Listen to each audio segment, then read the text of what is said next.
Within a short walk of Longbourn lived a family with whom the Bennets were particularly intimate. Sir William Lucas had been formerly in trade in Meryton, where he had made a tolerable fortune and risen to the honor of knighthood by an address to the king during his mayoralty. The distinction had perhaps been felt too strongly. It had given him a disgust to his business and to his residence in a small market town, and in quitting them both, he had removed with his family to a house about a mile from Meryton, denominated from that period Lucas Lodge, where he could think with pleasure of his own importance, and, unshackled by business, occupy himself solely in being civil to all the world. For though elated by his ring, it did not render him supercilious.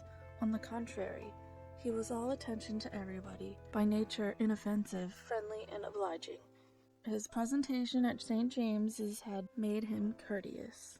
Lady Lucas was a very good kind of woman, not too clever to be a valuable neighbor to Mrs. Bennet. They had several children. The eldest of them, a sensible, intelligent young woman, about 27, was Elizabeth's intimate friend. That the Miss Lucases and the Miss Bennets should meet to talk over a ball was absolutely necessary, and the morning after the assembly brought the former to Longbourn to hear and to communicate. "You began the evening well, Charlotte," said Mrs. Bennet, with civil self-command to Miss Lucas. "You were Mr. Bingley's first choice." "Yes, but he seemed to like his second better." "Oh, you mean Jane? I suppose because he danced with her twice. To be sure, that did seem as if he admired her. Indeed, I rather believe he did. I heard something about it, but I hardly know what. Something about Mr. Robinson. Perhaps you mean what I overheard between him and Mr. Robinson. Did not I mention it to you? Mr. Robinson's asking him how he liked our Meryton assemblies, and whether he did not think there were a great many pretty women in the room, and which he thought the prettiest. And his answer immediately to the last question, 'Oh, the eldest Miss Bennet.' Beyond a doubt, there cannot be two opinions on that point." "Upon my word! Well, that is very decided indeed. That does seem as if... But, however, it may all come to nothing, you know." "My overhearings were more to the purpose than yours, Eliza," said Charlotte. "Mr. Darcy is not so well worth listening to as his friend, is he? Poor Eliza, to be only just tolerable. I beg you would not put it into Lizzie's head to be vexed by his ill treatment, for he is such a disagreeable man that it would be quite misfortune to be liked by him. Mrs. Long told me last night that he sat close to her for half an hour without once opening his lips." "Are you quite sure, ma'am? Is not there a little mistake?" said Jane. "I certainly saw Mr. Darcy speaking to her." "Aye, because she asked him at last how he liked Netherfield, and he could not help answering her, but she said he seemed quite angry at being spoken to." "Miss Bingley told me," said Jane, "that he never speaks much unless among his intimate acquaintances. With them he is remarkably agreeable." "I do not believe a word of it, my dear. If he had been so very agreeable he would have talked to Mrs. Long, but I can guess how it was. Everybody says that he is eat up with pride, and I dare say he had heard somehow that Mrs. Long does not keep a carriage, and had come to the ball in a hack chaise." "I do not mind his not talking to Mrs. Long," said Miss Lucas, "but I wish he had danced with Eliza." "Another time, Lizzie," thought her mother. "I would not dance with him if I were you." "I believe, ma'am, I may safely promise you never to dance with him." "His pride," said Miss Lucas, "does not offend me so much as pride often does, because there is an excuse for it. One cannot wonder that so very fine a young man with a family fortune, everything in his favour, should think highly of himself. If I may so express it, he has a right to be proud." "That is very true," replied Elizabeth, "and I could easily forgive his pride if he had not mortified mine." "Pride," observed Mary, who piqued herself upon the solidity of her reflections, "is a very common failing, I believe. By all that I have ever read, I am convinced that it is very common indeed, that human nature is particularly prone to it, and that there are very few of us who do not cherish a feeling of self-complacency on the score of some quality or other, real or imaginary. Vanity and pride are different things, though the words are often used synonymously. A person may be proud without being vain. Pride relates more to our opinion of ourselves, vanity to what we would have others think of us. "If I were as rich as Mr. Darcy," cried a young Lucas, who came with his sisters, "I should not care how proud I was. I would keep a pack of foxhounds and drink a bottle of wine a day." "Then you would drink a great deal more than you ought," said Mrs. Bennet, "and if I were to see you at it, I should take away your bottle directly." The boy protested that she should not. She continued to declare that she would, and the argument ended only with the visit. The ladies of Longbourn soon waited on those of Netherfield. The visit was soon returned in due form. Miss Bennet's pleasing manners grew on the goodwill of Mrs. Hurst and Miss Bingley. And though the mother was found to be intolerable, and the younger sisters not worth speaking to, a wish of being better acquainted with them was expressed toward the two eldest. By Jane, this attention was received with the greatest pleasure, but Elizabeth still saw superciliousness in their treatment of everybody, hardly excepting even her sister, and could not like them, though their kindness to Jane, such as it was, had a value as arising in all probability from the influence of their brother's admiration. It was generally evident whenever they met that he did admire her, and to her it was equally evident that Jane was yielding to the preference which she had begun to entertain for him from the first, and was in a way to be very much in love. But she considered with pleasure that it was not likely to be discovered by the world in general, since Jane united with great strength of feeling a composure of temper and a uniform cheerfulness of manner which would guard her from the suspicions of the impertinent. She mentioned this to her friend Miss Lucas. "It may perhaps be pleasant," replied Charlotte, "to be able to impose on the public in such a case, but it is sometimes a disadvantage to be so very guarded. If a woman conceals her affection with the same skill from the object of it, she may lose the opportunity of fixing him, and it will then be but poor consolation to believe the world equally in the dark. There is so much of gratitude or vanity in almost every attachment, that it is not safe to leave any to itself. We can all begin freely. A slight preference is natural enough, but there are very few of us who have heart enough to be really in love without encouragement. In 9 cases out of 10, a woman had better show more affection than she feels. Bingley likes your sister undoubtedly, but he may never do more than like her, if she does not help him on." "But she does help him on, as much as her nature will allow. If I can perceive her regard for him, he must be a simpleton indeed, not to discover it too. Remember, Eliza, that he does not know Jane's disposition as you do."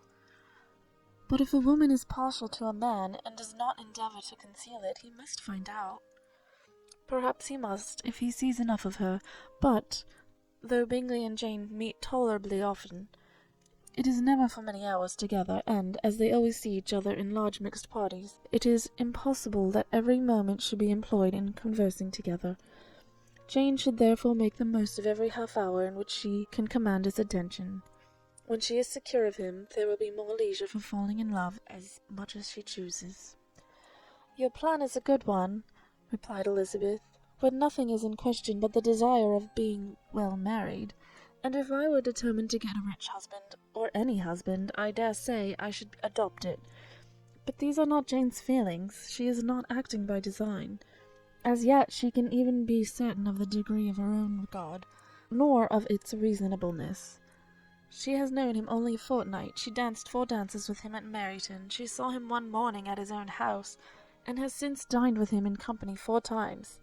This is not quite enough to make her understand his character."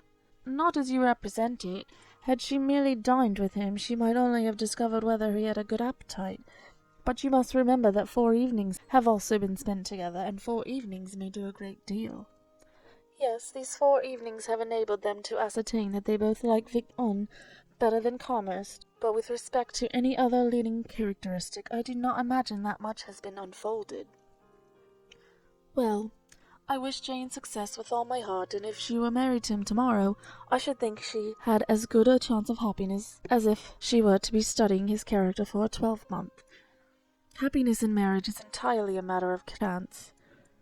If the dispositions of the parties are ever so well known to each other, or even so similar beforehand, it does not advance their felicity in the least.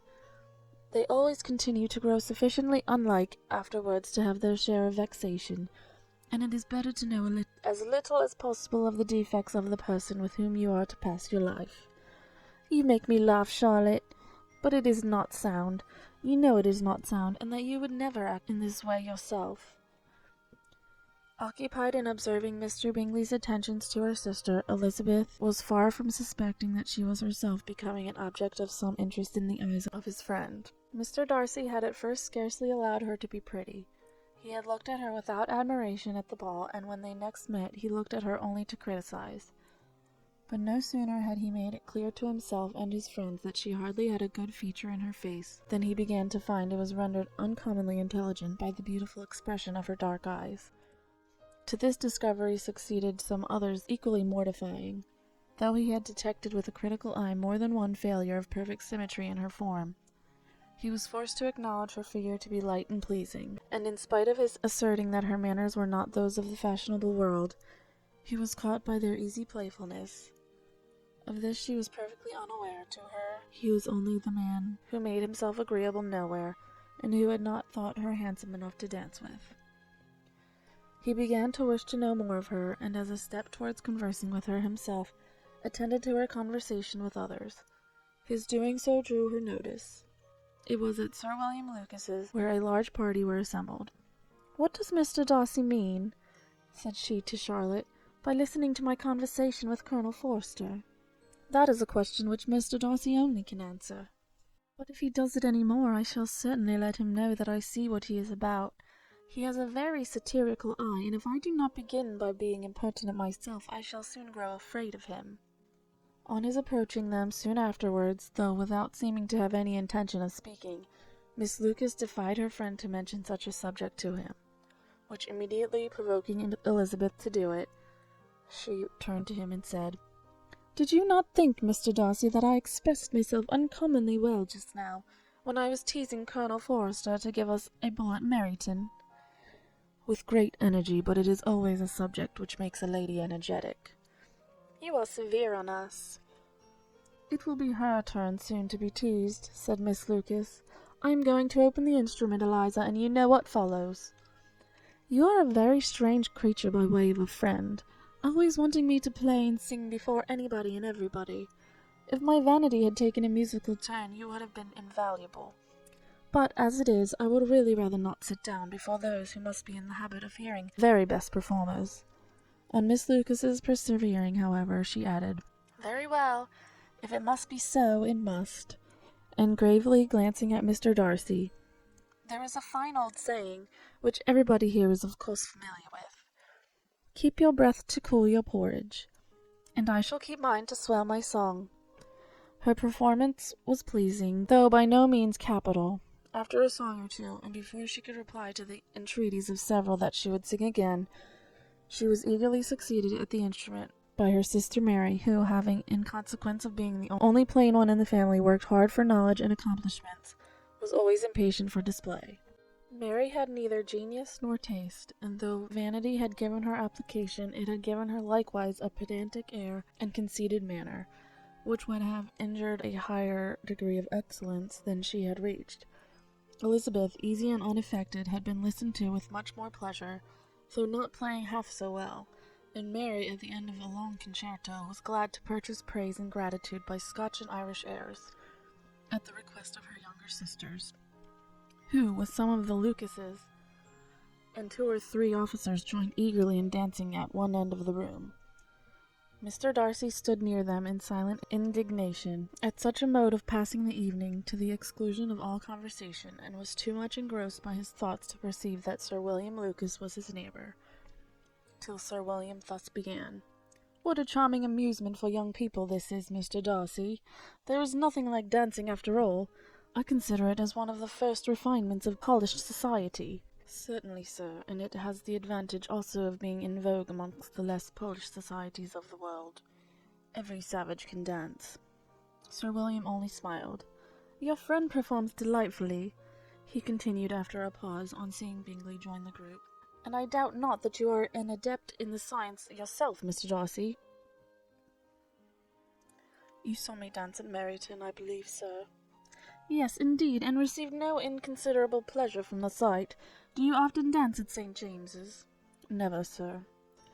Do you not think it would be a proper compliment to the place? It is a compliment which I never pay to any place if I can avoid it. You have a house in town, I conclude? Mr. Darcy bowed. I had once had some thought of fixing in town myself, for I am fond of superior society, but I did not feel quite certain that the air of London would agree with Lady Lucas. He paused in hopes of an answer, but his companion was not disposed to make any, and Elizabeth at that instant moving towards them, he was struck with the action of doing a very gallant thing, and called out to her, My dear Miss Eliza, why are you not dancing? Mr. Darcy, you must allow me to present this young lady to you as a very desirable partner.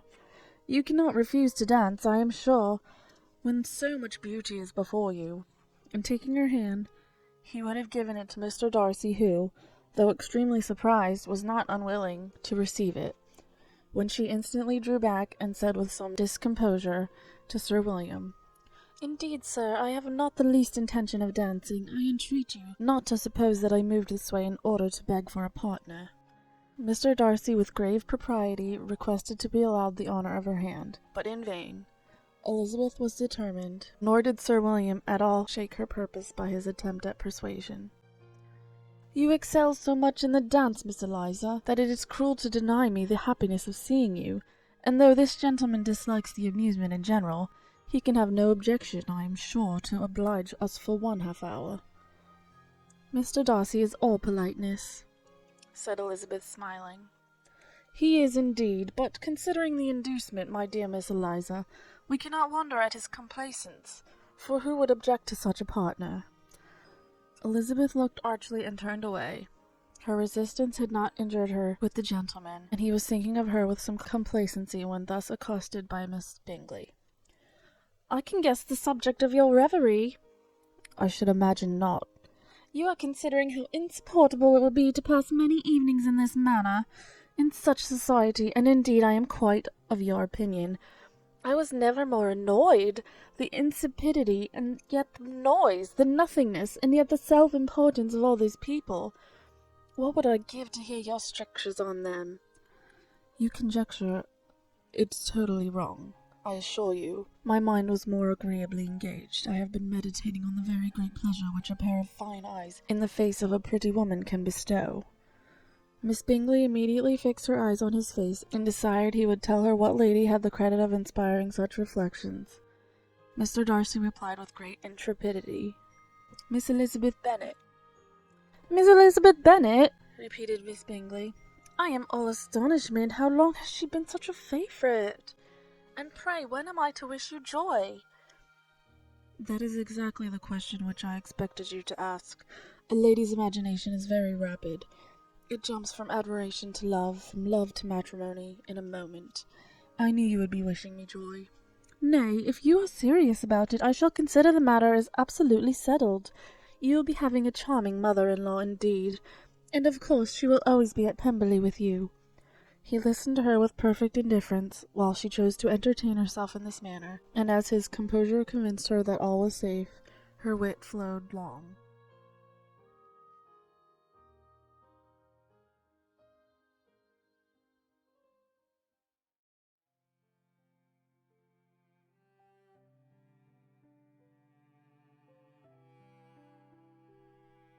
Mr. Bennet's property consisted almost entirely in an estate of 2,000 a year, which, unfortunately for his daughters, was entailed in default of heirs male on a distant relation, and their mother's fortune, though ample for her situation in life, could but ill supply the deficiency of his.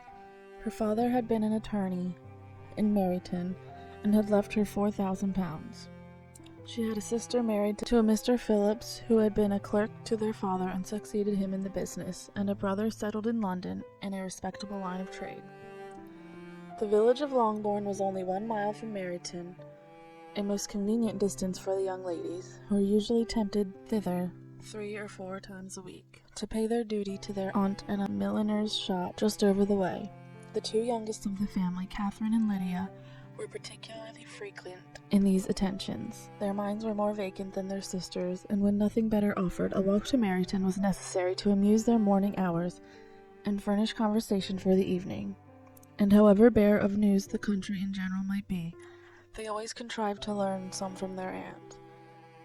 At present, indeed, they were well supplied both with news and happiness by the recent arrival of a militia regiment in the neighborhood. It was to remain the whole winter, and Meryton was the headquarters.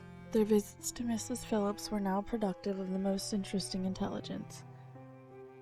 Every day added something to their knowledge of the officers' names and connections. Their lodgings were not long a secret, and at length they began to know the officers themselves.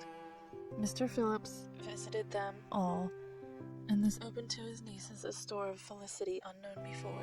They could talk of nothing but officers, and Mr. Bingley's large fortune, the mention of which gave animation to their mother, was worthless in their eyes when opposed to the regimentals of an ensign.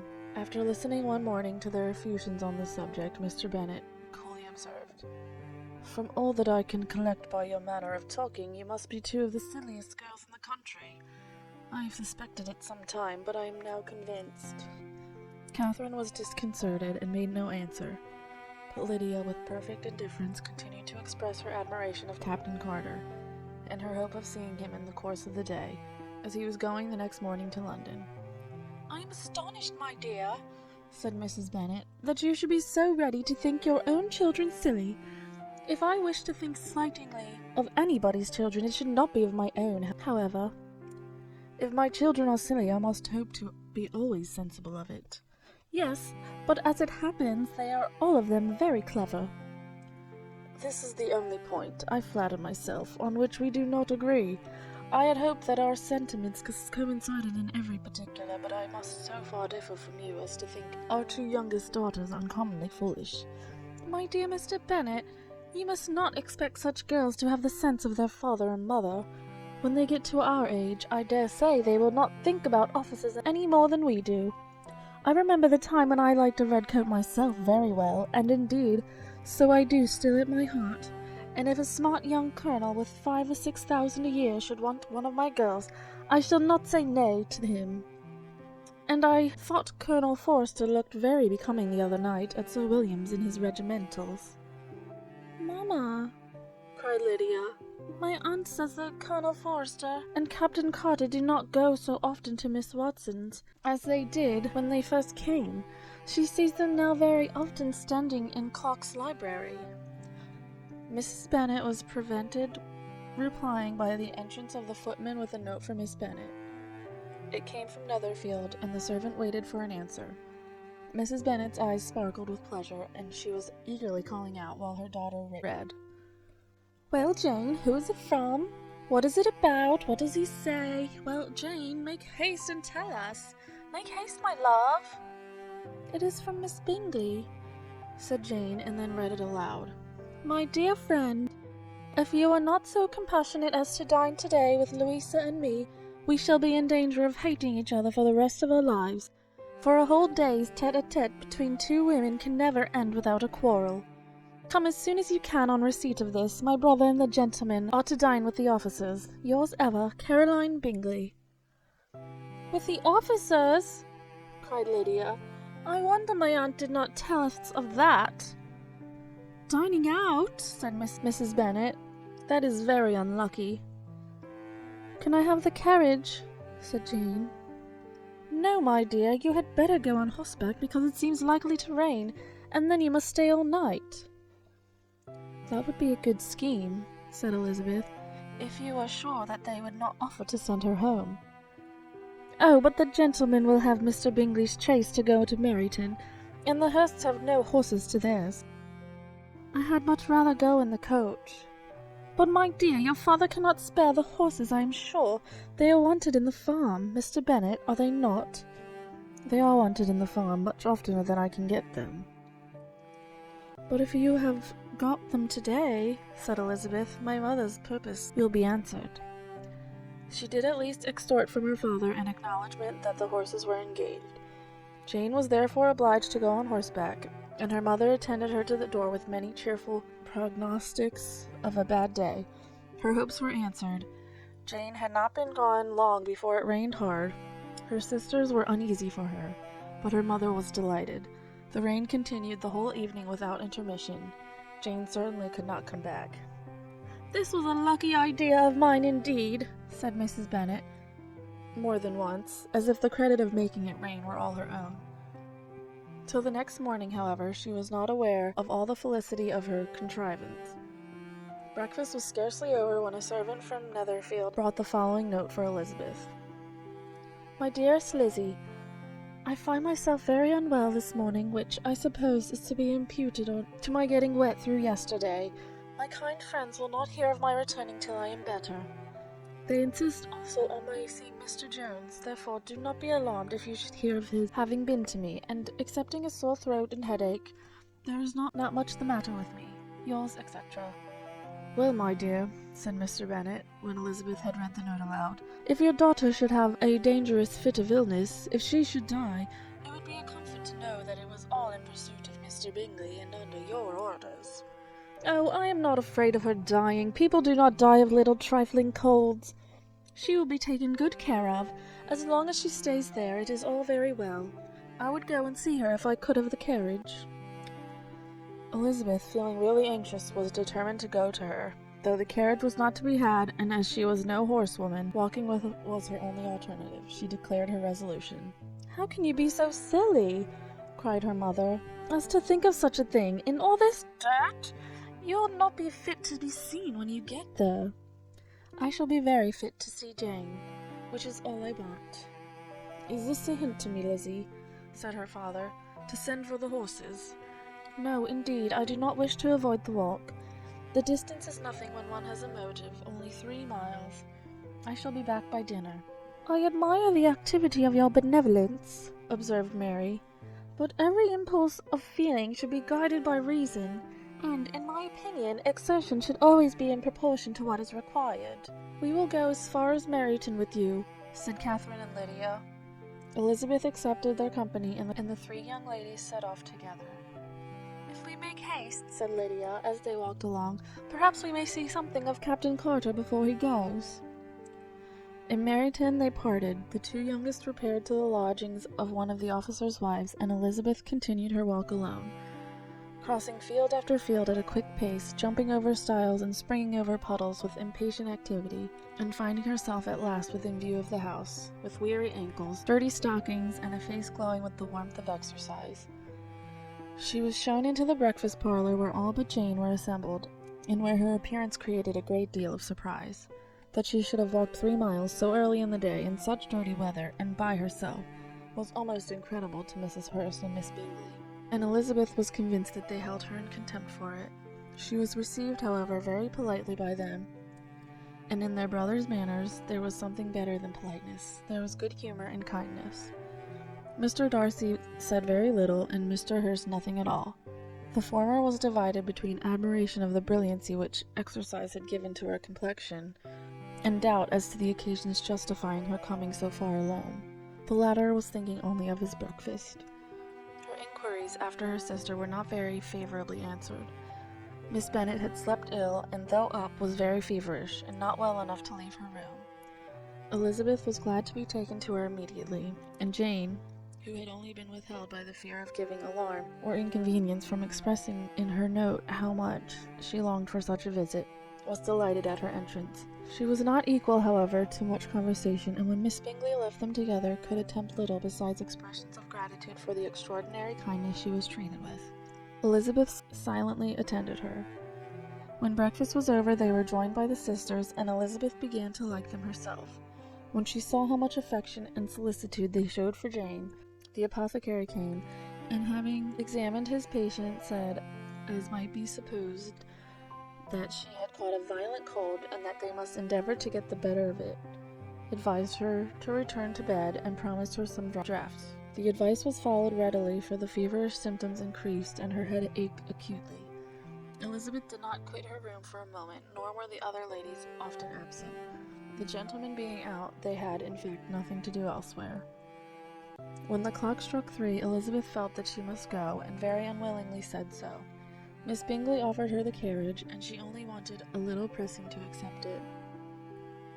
when Jane testified such concern in parting with her that Miss Bingley was obliged to convert the offer of the chaise to an invitation to remain at Netherfield for the present. Elizabeth most thankfully consented, and a servant was dispatched to Longbourn to acquaint the family with her stay and bring back a supply of clothes.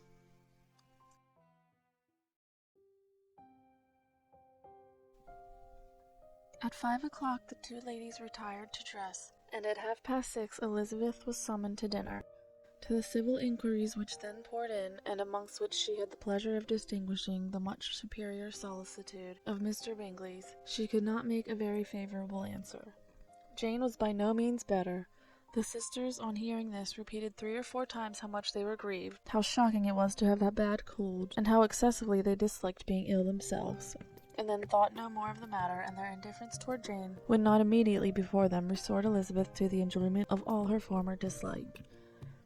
Their brother, indeed, was the only one of the party whom she could regard with any complacency.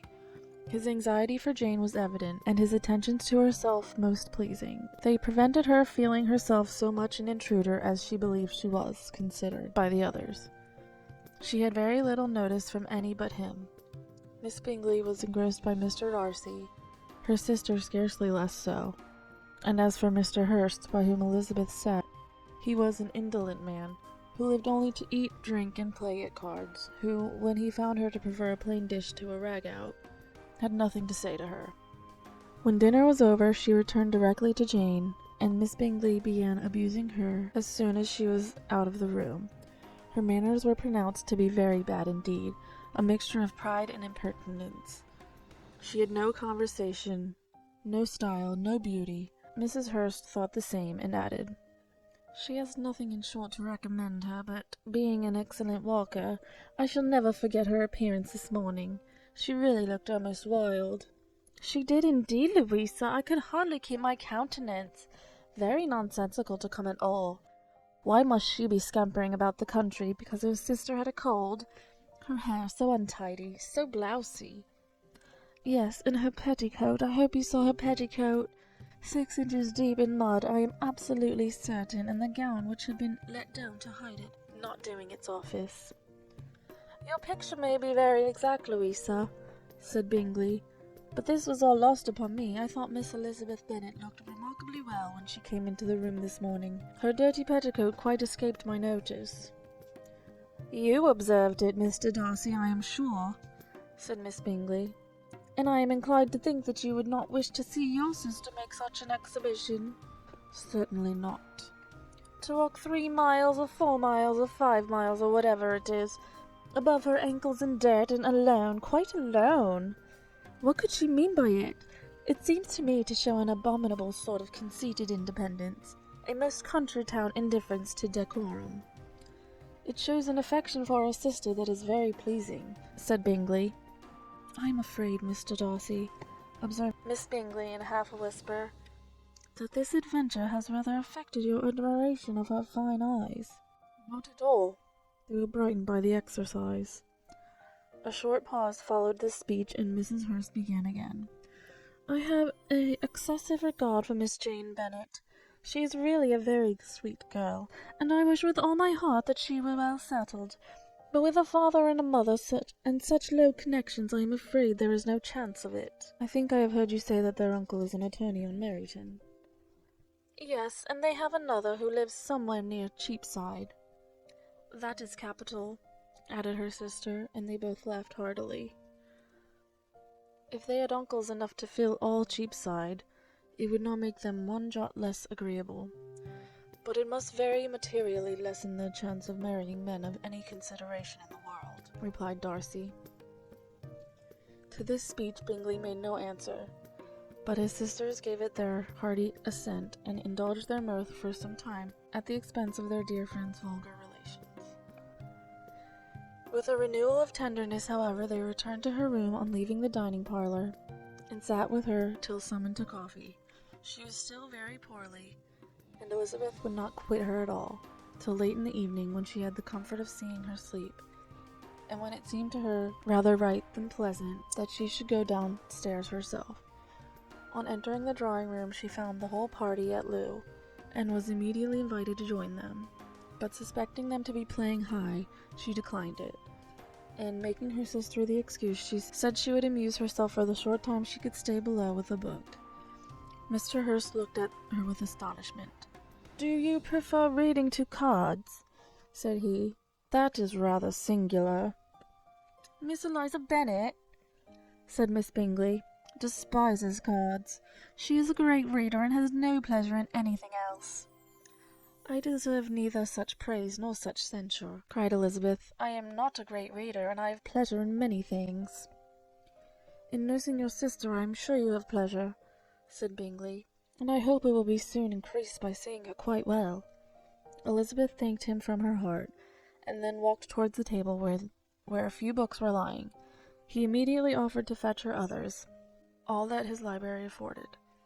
"And I wish my collection were larger for your benefit and my own credit, but I am an idle fellow, and though I have not many, I have more than I ever looked into." Elizabeth assured him that she could suit herself perfectly with those in the room. "I am astonished," said Miss Bingley, "that my father should have left so small a collection of books."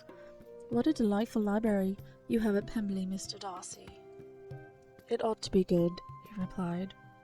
"It has been the work of many generations." "And then you have added so much to it yourself. You are always buying books." "I cannot comprehend the neglect of a family library in such days as these." "Neglect? I am sure you neglect nothing that can add to the beauties of that noble place. Charles, when you build your house, I wish it may be half as delightful as Pemberley." "I wish it may.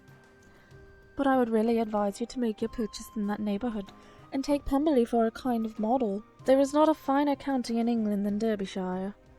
"With all my heart I will buy Pemberley itself if Darcy will sell it."